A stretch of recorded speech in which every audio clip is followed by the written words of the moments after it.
بسم اللہ الرحمن الرحیم۔ آج کا ہمارا سبق اسم ظرف کی بنا ہے۔ اس کے بارے میں ہم پڑھیں گے کہ اسم ظرف کو کس سے بناتے ہیں اور کس طرح بناتے ہیں، ساتھ ساتھ صیغہ بھی بتاتے جائیں گے اور اس صیغے کا ترجمہ بھی کرتے جائیں گے۔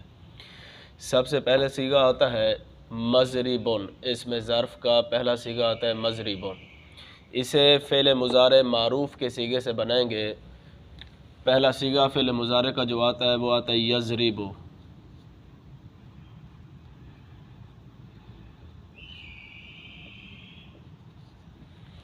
یضرب سے اسم ظرف بنائیں گے مضربن۔ کس طرح کہ سب سے پہلے علامت مضارع کو گرا دیں گے۔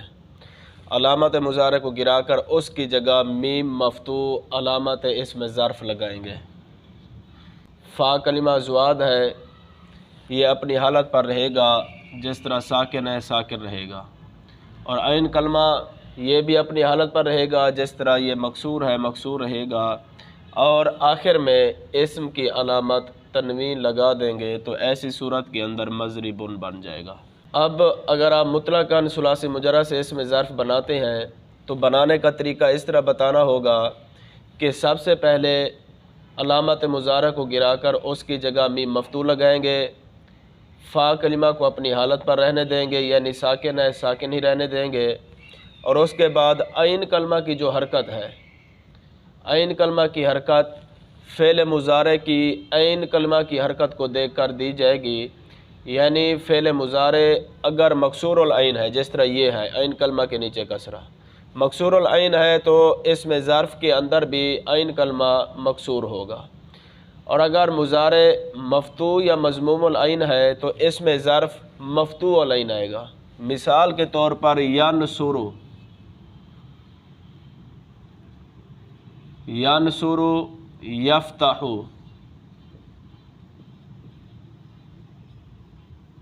اس میں دیکھیں مضارع کا عین کلمہ مضموم ہے ینصر، عین کلمہ ضمہ، اس میں مضارع کا عین کلمہ مفتوح ہے یفتح۔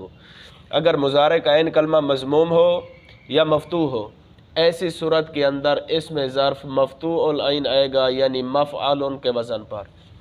ینصر سے ہم پڑھیں گے منصر، اسی طرح یفتح سے پڑھیں گے مفتح، یعنی مفعول کے وزن پر آئے گا اگر مضارع مضموم العین ہوا یا مفتوح العین ہوا، لیکن اگر مضارع مکسور العین ہوا تو اسم ظرف مکسور العین آئے گا، وگرنہ اسم ظرف مفتوح العین آئے گا۔ تو یہ پہلا صیغہ بن گیا مضربن، یہ صحیح کی بات کی ہے اور ثلاثی مجرد کی بات کی ہے۔ باقی اس کے اندر وضاحت ہے کہ ناقص و لفیف سے اسم ظرف کس طرح آتا ہے، مثال سے اسم ظرف کس طرح آتا ہے، مضاف سے اسم ظرف کس طرح آتا ہے، تو اس کے بارے میں مزید آپ کو بتائیں گے میزان و صرف کے اندر، کہ سرسری طور پر بتا دیتا ہوں کہ ناقص و لفیف سے اسم ظرف ہمیشہ مفتوح العین آئے گا، چاہے مضارع مکسور العین ہو، مفتوح العین ہو، مضموم العین ہو، ناقص و لفیف سے اسم ظرف ہمیشہ مفتوح العین آئے گا، مثال سے اسم ظرف ہمیشہ مکسور العین آئے گا، اور مضاف کے بارے میں اختلاف ہے، بعض کہتے ہیں کہ صحیح کی طرح آئے گا جس طرح صحیح میں ہے، یعنی اگر مضارع مکسور العین ہوا تو اسم ظرف میں بھی مکسور العین آئے گا، اور اگر مضارع مفتوح یا مضموم العین ہوگا تو اسم ظرف مفتوح العین آئے گا، اور بعض یہ کہتے ہیں کہ مضاف سے اسم ظرف مفتوح العین آئے گا مفعول کے وزن پر۔ یہ ان کے پھر اپنے اپنے دلائل ہیں۔ اس کے بعد یہ مضربن صیغہ بن گیا۔ کون سا صیغہ؟ واحد اسم ظرف، ثلاثی مجرد، صحیح اسباب، ضرب یضرب۔ اس کا ترجمہ کیا ہوگا؟ مارنے کی ایک جگہ یا ایک وقت، کیونکہ اسم ظرف اسے کہتے ہیں جو فعل کے واقع ہونے کی جگہ یا وقت پر دلالت کرے، تو اس لیے ترجمے میں بھی اسی طرح کہیں گے، کیونکہ یہاں مطلقاً ترجمہ کر رہے ہیں تو اس لیے وقت کا بھی اور جگہ کا بھی ساتھ ترجمہ کرتے جائیں گے کہ اب اس کا ترجمہ کیا ہوگا؟ مارنے کی ایک جگہ یا ایک وقت۔ آگے صیغہ آتا ہے مضربانی، اسے اسی مضربن سے بنائیں گے۔ کس طرح کہ اس مضربن کے آخر میں الف ما قبل فتح کے لگا دیں گے، الف ما قبل فتح کے لگائیں گے، اور آخر میں نون مکسور لے کر آئیں گے، کیونکہ یہ تثنیہ کا نون مکسور ہوتا ہے تو یہ مضربان ہی بن جائے گا۔ یہ نون کس کی عوض لے کر آئے؟ اس تنوین کے عوض، یا فعل کے اندر جو ضمہ تھا اس کے عوض لے کر آئے یا ان دونوں کے عوض اس کے آخر میں نون مکسور لے کر آئے تو یہ بن گیا مضربانی۔ صیغہ کون سا بن جائے گا اب؟ تثنیہ۔ صیغہ تثنیہ اس میں ظرف ثلاثی مجرد صحیح اسباب ضرب یضرب، کیونکہ ان کے اندر مذکر حاضر نہیں ہوتے بلکہ یہ مطلقاً بولے جاتے ہیں، تو اس لیے ہم کہیں گے صرف تثنیہ، ساتھ مذکر بھی نہیں لگانا، مؤنث بھی نہیں لگانا۔ صیغہ تثنیہ اس میں ظرف ثلاثی مجرد، اس کا ترجمہ کیا ہوگا؟ مارنے کی دو جگہیں یا دو وقت۔